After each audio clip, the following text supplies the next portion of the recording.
Hey guys, in today's video I will show you how to mute video in CapCut using two different methods. Select video in the CapCut timeline that you want to mute. Swipe across the bottom bar of tools until you find volume option. Tap on volume, which opens volume adjustment tool.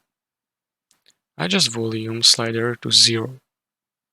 Confirm changes by pressing checkmark icon in the bottom right. Now tap on video you wish to mute to select it. Swipe across the bottom bar and type on Extract Audio. This action separates video and audio tracks.